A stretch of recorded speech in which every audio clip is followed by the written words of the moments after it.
Assalamualaikum warahmatullahi wabarakatuh. Ketemu lagi dengan saya Ahmad Alfan dan dengan channel YouTube saya Ahmad Alfan. Di video kali ini saya akan membahas mengenai bagaimana cara mengatur dari beberapa label pengiriman, atur pengiriman pesanan, pick up atau drop off, atau mengatur segala jenis pengiriman yang ada di seller center TikTok. Kalau misalkan kalian akses lewat aplikasi TikTok Seller, itu bisa kalian masuk ke dalam menu pengaturan.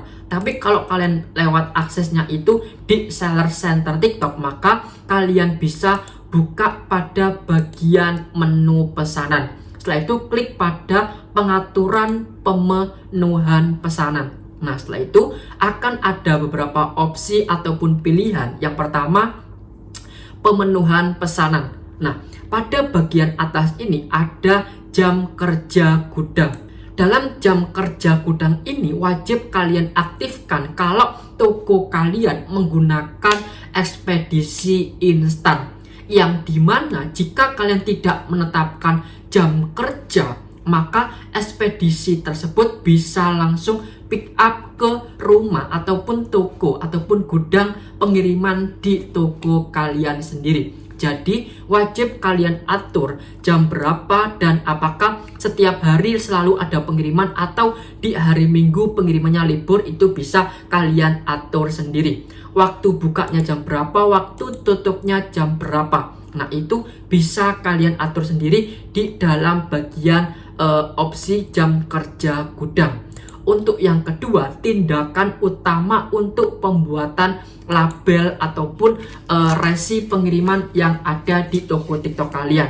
Apakah ketika kalian klik atur pengiriman langsung membuat resi secara otomatis, atau pilihan yang kedua adalah cetak label setelah pengiriman disiapkan. Jadi kalian atur pengiriman terlebih dahulu, maka kalian bisa mencetak label itu bisa nanti atau bisa setelah kalian atur pengiriman. Jadi ketika kalian klik atur pengiriman, maka tidak langsung otomatis membuat label pengiriman. Untuk opsi yang ketiga adalah opsi format dokumen atau label resi pengiriman. Nah, di situ akan ada tulisan ukuran kertas A6 atau A5. Kalau A6 itu label thermal seperti ini. Ukuran 100 x 150 itu untuk kertas A6. Kalau kalian menggunakan kertas stiker label thermal seperti ini, kalian gunakan ukuran A6. Untuk daftar pengemasan juga pakai A6 karena nanti daftar produknya akan masuk di dalam sini. Untuk yang ketiga adalah daftar pengambilan. Kalau misalkan kalian gudangnya luas, barangnya itu tertata, maka kalian bisa klik daftar pengambilan produk. Maka list produk yang telah ada di resi ini akan menjadi satu di dalam daftar pengambilan produk. Untuk yang berikutnya yaitu adalah tata letak label pengiriman dan daftar pesanan. Apakah satu kertas ini menjadi satu label pengiriman dan pengemasan list produknya, atau pengiriman sendiri dan list produknya sendiri? Itu sesuaikan dengan kebutuhan kalian sendiri. Cetak 1 lembar dan cetak 2 lembar. Untuk opsi yang berikutnya yaitu adalah opsi metode pengambilan.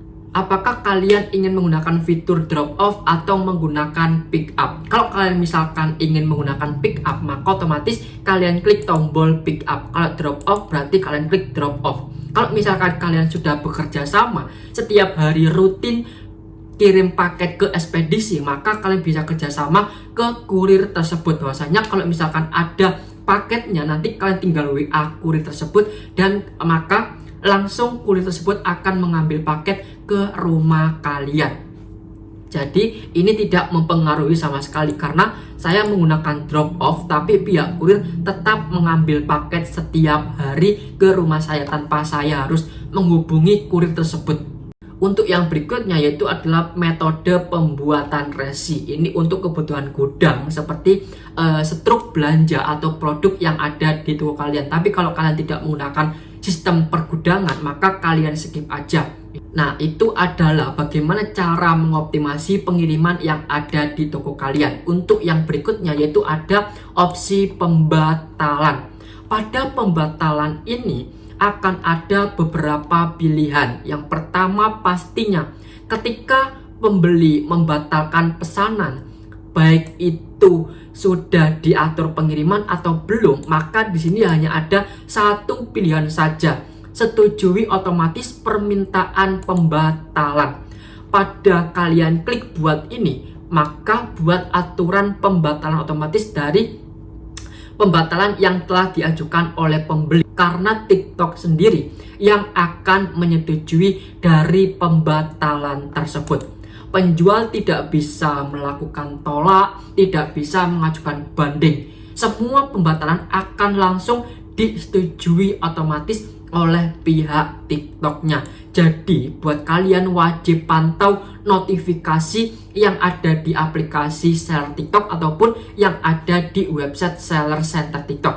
Kalau ada pembatalan maka nanti akan ada keluar notifikasinya. Kalau kalian tidak mengaktifkan notifikasi tersebut, maka kalian tidak akan tahu apakah pesan tersebut akan dibatalkan atau tidaknya. Untuk yang ketiga, pengembalian barang dan dana. Di sini ada dua pilihan, pengembalian dana tanpa pengembalian barang. Berarti hanya pengembalian uang saja. Barangnya tidak akan dikembalikan. Ketika kalian klik untuk membuat, ini sama saja tidak ada opsi. TikTok yang membuat aturan sendiri, tapi TikTok yang mengatur dan menyetujui otomatis sendiri.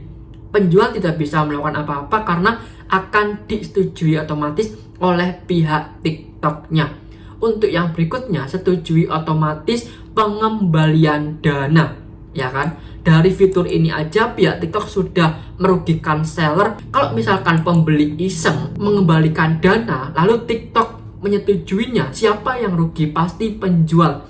Barang tidak dikembalikan, barang sudah hilang, penjual tidak mendapatkan uangnya, yang mendapatkannya adalah pembeli itu sendiri, mendapatkan barang dan uang. Kalau pembeli itu iseng, ya, karena pihak TikTok ketika ada pembeli yang mengajukan pengembalian barang dan dana, tidak langsung dicek terlebih dahulu apakah diberikan waktu 1 hari untuk melakukan pengecekan apakah valid atau tidak dari pengajuan si pembeli tersebut. Pembeli hari ini jam ini melakukan pengembalian dana, maka detik itu juga pihak TikTok menyetujuinya. Pihak seller tidak mendapatkan tombol apapun untuk banding ataupun untuk tolak. Untuk banding saja, akhirnya pihak seller tidak akan menang. Yang menang siapa? Yang menang tetap si pembeli tersebut. Jadi buat kalian wajib untuk lebih hati-hati ketika ada pengajuan pengembalian barang dan dana dari pembeli, dan usahakan kalian jangan sampai salah kirim agar si pembeli tersebut tidak mengajukan pengembalian dana. Semoga informasi ini bermanfaat buat kalian. Jika kalian ada pertanyaan, kalian bisa langsung komen aja di bawah, nanti akan saya jawab sebisa saya mungkin. Dan video ini saya akhiri. Wassalamualaikum warahmatullahi wabarakatuh.